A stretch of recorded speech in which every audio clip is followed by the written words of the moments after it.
Okay, so we're gonna try this again here. My name is Greg, and I'm 59, going on 60 years old. And I was in college from 1989. No, actually, before that, I started college in 1986 at an engineering university in Arlington, Texas. And I switched majors and moved up to Indiana, and I switched to teaching. And my major areas were sociology, geography, and political science. And so I actually graduated with two degrees, one in secondary education and the other in sociology. But I had three primary areas. The one primary area was sociology. The two secondary areas, there's a primary, two secondary areas. Those two secondaries were geography and political science. So I've always been interested in this. I graduated from college in 1992. So do the math, right? 92, 2002, 12, 22. So it's 30, 40 years. It's been a long time, okay? Got married, had kids. Kids are grown up, semi-retired. Was in Indiana, moved down to Florida.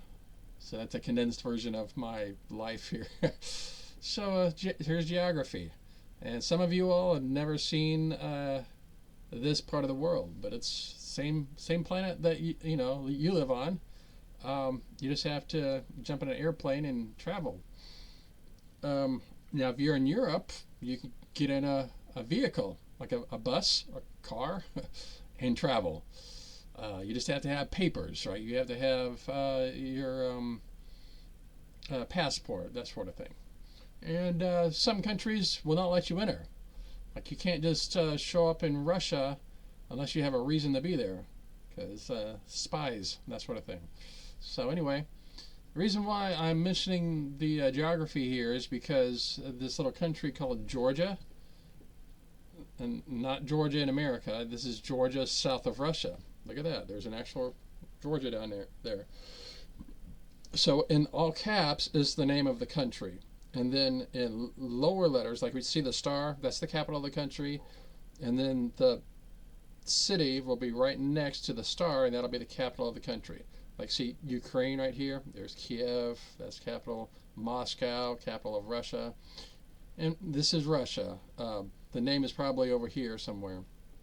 Kazakhstan, see other countries. Syria, Iraq, you've heard of Iraq, right? Afghanistan, U.S., military forces going to Iraq and in Syria and in Afghanistan. So yeah, these are familiar to our military.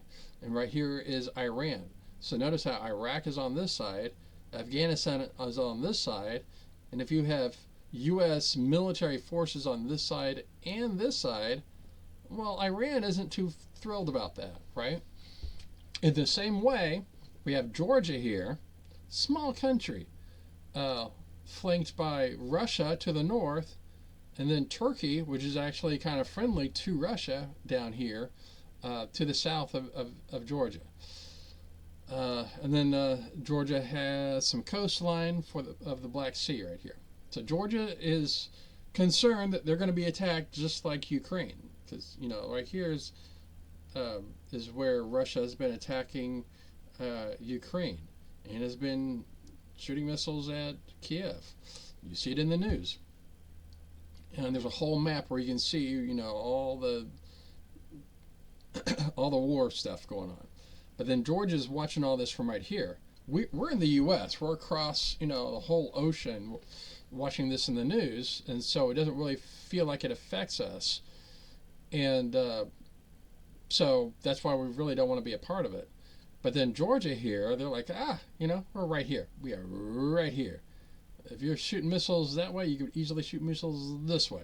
And if you're right here on the border and you're shooting missiles that way, what's to stop you from turning around and shooting missiles this way?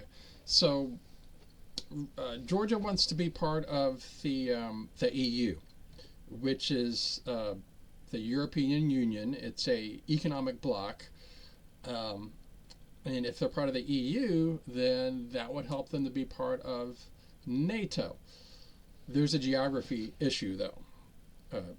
Ukraine is not part of NATO. And NATO is the North Atlantic Treaty Organization, I think. But the United States is a part of that. So you have U.S. military force behind that NATO alliance. And all these guys get to enjoy that. But Ukraine does not get to enjoy that. And Georgia does not get to enjoy that. And so Ukraine wants to be part of NATO so they can get protection from Russia because Russia's on the move again.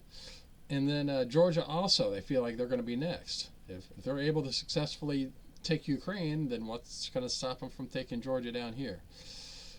So that's why we're getting protests right now in Georgia because the EU has decided to not allow Georgia to be part of the EU.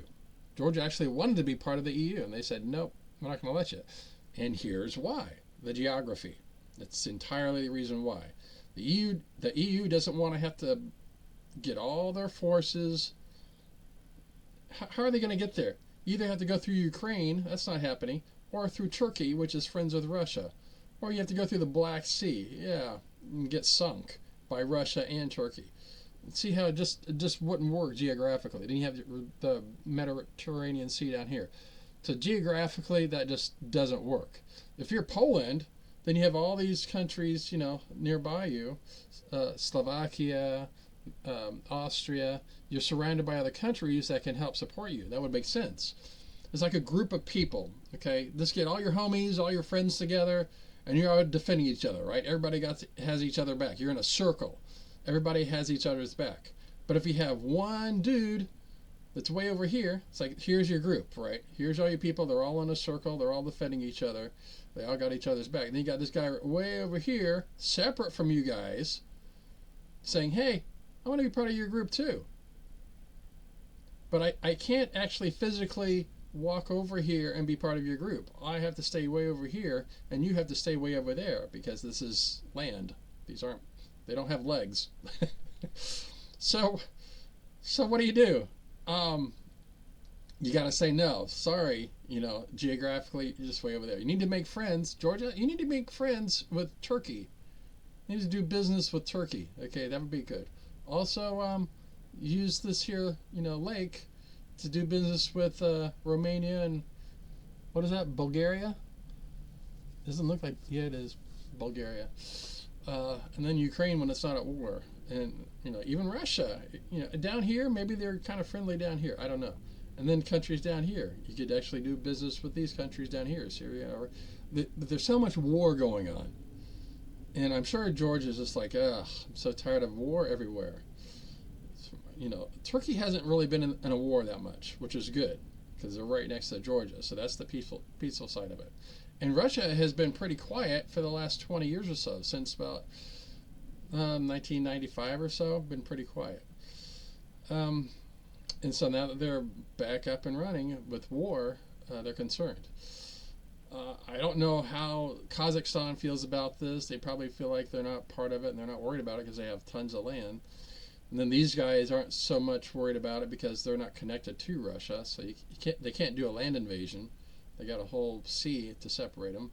And then Uzbekistan has all of Kazakhstan to buffer them. So, yeah, geography really matters. And when it comes to real estate, they say location, location, location. And that's just geography. And you can't change geography. You can change borders, but you can't change where things are. We, as people, we can move around on the land, but the land itself can't move around. So anyway, just wanted to show you some geography here. I would recommend getting this memorized. Not the cities necessarily, but just the countries. Know that this is Russia. And Finland is right next to Russia. And Ukraine is right next to Russia.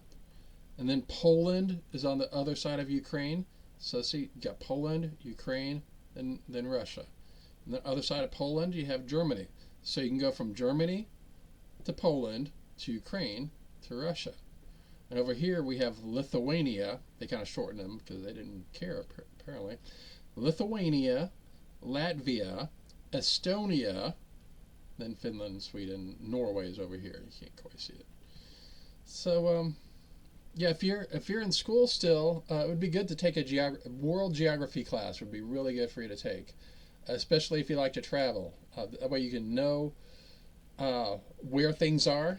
You can, capitals, and geographically, you can get a blank map and you can write down where everything is from memory. That would be nice. And then you can also, zone in on like Italy. Do you want to travel to Italy? What is it like there? Where should I go? Should I go to Rome? Are there other places where I should visit and check it out? What are the laws? What should I watch out for? What's illegal and legal in Italy? Because it's not the same laws as it is in the U.S. So if you travel to some other country, you need to learn what those laws are and remember those laws when you show up, because if you just ignore those laws, they could arrest you, and it would not be good. So that's it for the geography lesson for today. Hopefully this worked right, and if you're still here, hit that like and subscribe. And I'm going to start getting in the habit of saying that at the beginning instead of at the end. All right, I'm out.